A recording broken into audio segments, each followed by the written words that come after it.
दुख मुझे इस बात का है कि जब मैं बीमार था, जब मैं बिस्तर पे था, उस वक्त मेरे पीठ पीछे जिस तरीके से ये पूरा षड्यंत्र रचा गया, इस बात का मुझे दुख है कि अगर किसी को भी कोई भी तकलीफ़ होती, और जबकि मैंने निरंतर प्रयास किया अपने चाचा से संपर्क साधने का, उनसे बात करने का, चुनाव के बाद से लगातार मैंने कोशिश की कि मैं उनसे बात करूं अगर किसी तरीके की कोई समस्या है या उनको अगर किसी तरीके की बातें मेरे सामने रखनी हो। और ये संपर्क नहीं होने के बाद, ये संवादहीनता आने के बाद, मैंने स्वतः अपनी तरफ से मैंने होली के दिन, क्योंकि वो दिन मेरे लिए एक कठिन दिन था, आप सब ने अनुभव किया कि जब पापा रहते थे तो किस तरीके से हम लोग घर पर होली मनाते थे, पर उस दिन ना सिर्फ पापा के नहीं रहने की वजह से ना सिर्फ होली फीकी थी, बल्कि उस दिन मेरे साथ परिवार के भी लोग नहीं थे, चाचा नहीं थे, कोई नहीं था। तो उस दिन मुझे वो अकेलेपन का एहसास हुआ और उस दिन मैंने उनको पत्र लिखा, जो पत्र मैंने कल या परसों मैंने अपने ट्विटर हैंडल के माध्यम से आप सबके बीच साझा भी किया। और उस पत्र में भी अगर आप पढ़ेंगे तो अंत में मैंने यही लिखा कि कुछ भी है आप बात तो कीजिए, आके आप मुझे बुला लीजिए, जो भी आप अपनी बातों को रखिए। पिछले 2 दिन से जब ये घटना चक्र भी चल रहा था, मैं जानता हूँ कि आप सब भी काफ़ी जानना चाह रहे थे कि भाई मैं क्या कहना चाह रहा हूँ, मेरा क्या पक्ष है, बट मैंने अपनी तरफ से अंत तक मैंने प्रयास किया कि पार्टी और परिवार दोनों को एकजुट करके रख सकूं। लास्ट तक मैंने कोशिश की। आपने देखा कल परसों चाचा के मैं घर भी गया, वहाँ पर जाकर भी मैंने कोशिश की। कल भी मैंने अंत तक, दोपहर तक, मम्मी खुद व्यक्तिगत तौर पर वो भी प्रयास कर रही थी चाचा से संपर्क साधने का। 10-15 दिन से वो अलग अलग माध्यम से उन्होंने भी कोशिश की कि उनसे बात करें और परिवार की बात है। और मैंने एक बार पहले भी कहा था, जब पारिवारिक एक और मसला आया था, कि मैं बहुत ज़्यादा सहज महसूस नहीं करता हूँ परिवार की बातों को सार्वजनिक तौर पर करने के लिए। पर कल जब अंत में आते आते जब इस बात का एहसास हुआ कि शायद अब चीज़ें अब हाथ से निकल गई हैं, और जो मेरी कोशिश परिवार और पार्टी को एकजुट रखने की थी, जब वो सफल नहीं हुई, तो उसके बाद हम लोगों ने कल पार्टी की राष्ट्रीय कार्यकारिणी की बैठक बुलाई वर्चुअल मीडियम से। और उसमें क्योंकि पार्टी में अनुशासन कायम रहे, ये जिम्मेदारी भी मेरी है। कॉन्ट्ररी टू द बिलीफ कि कुछ लोग जो इस बात का दावा करते हैं या इस बात को कहने की कोशिश कर रहे हैं कि अब चिराग पासवान लोक जनशक्ति पार्टी के राष्ट्रीय अध्यक्ष नहीं रहे, उन्हें हम लोगों ने राष्ट्रीय अध्यक्ष से हटा दिया।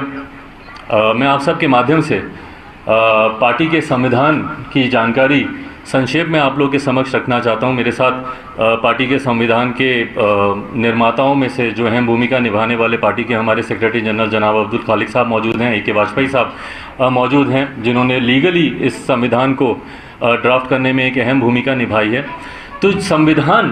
के अनुसार जो ये दावे किए जा रहे हैं, जिस तरीके से कहा जा रहा है कि नहीं, उनको हमने राष्ट्रीय अध्यक्ष के पद से हम लोगों ने उनको हटा दिया, या फिर पार्लियामेंट में संसदीय दल का नेता बनना। भाई अगर आप मुझे कहते तो मैं खुशी खुशी में आपको बनाता संसदीय दल का नेता, मुझे कोई उसमें दिक्कत नहीं थी। मैं तो चाहता हूं कि भैया आप आएँ और पार्टी की भूमिका बढ़ चढ़ कर निभाएँ। मैं चाहता हूं कि सदन में ज़्यादा से ज़्यादा हर एक विषय पर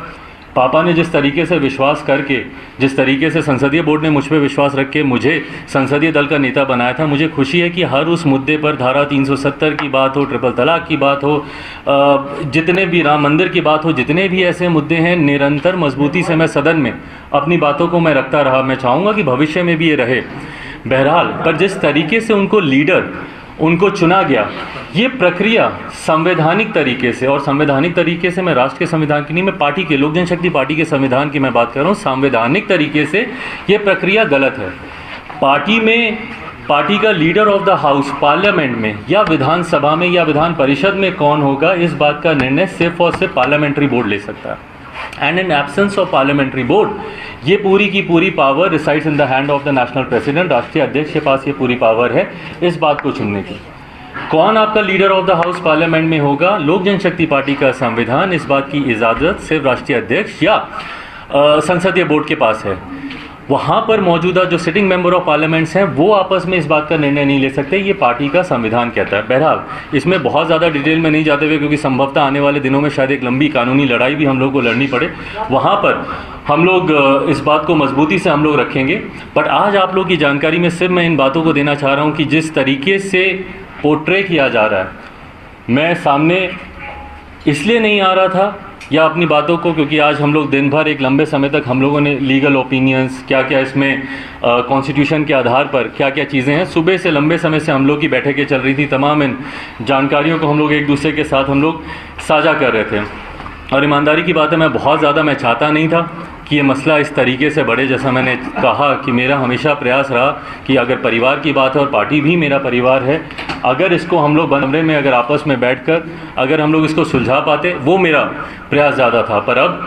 जब मेरे पास कोई और विकल्प बचा नहीं, तो इसीलिए आप सबके समक्ष आकर मुझे इन बातों को रखना मेरे लिए ज़रूरी था, क्योंकि बार बार मैं देख रहा था कुछ चैनल्स पे चल रहा था कि इनको राष्ट्रीय अध्यक्ष के पद से हटाया जा चुका है। लोक जनशक्ति पार्टी का संविधान कहता है कि राष्ट्रीय अध्यक्ष का पद सिर्फ 2 परिस्थितियों में खाली हो सकता है, या तो राष्ट्रीय अध्यक्ष का निधन हो, या स्वतः अपनी मर्जी से राष्ट्रीय अध्यक्ष किसी भी परिस्थिति में जब वो रिज़ाइन करते हैं तो उसकी जगह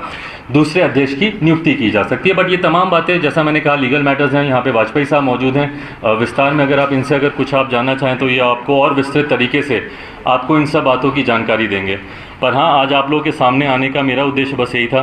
कि जो एक मैंने प्रयास किया था कि शायद परिवार, पार्टी, सारा मसला सुलझ जाए। आज जब वो सुलझा नहीं तो पार्टी में अनुशासन बना रहे,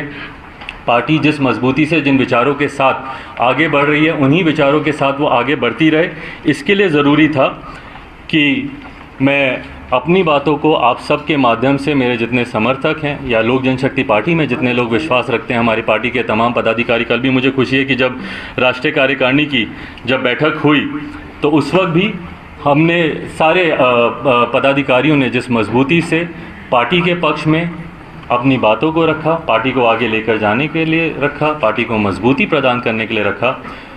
उस दिशा में मैं अपने पार्टी के तमाम साथियों के साथ, तमाम पदाधिकारियों के साथ, नेशनल बॉडी के हों, स्टेट बॉडी के हों, स्टेट प्रेसिडेंट्स हों, विभिन्न प्रकोष्ठों के अध्यक्ष हों, हमारी जिला समिति के पदाधिकारी हों, जिला अध्यक्ष हों, उन सब की सहमति और मजबूती के साथ आने वाले समय में लोक जनशक्ति पार्टी मजबूती से इस लड़ाई को लड़ने के लिए तैयार है। पार्टी पापा ने पूरे विश्वास, भरोसे और मेहनत के साथ उन्होंने बनाई। विश्वास इस बात का कि इस पार्टी के माध्यम से जिस तरीके से वो गरीबों की, पिछड़ों की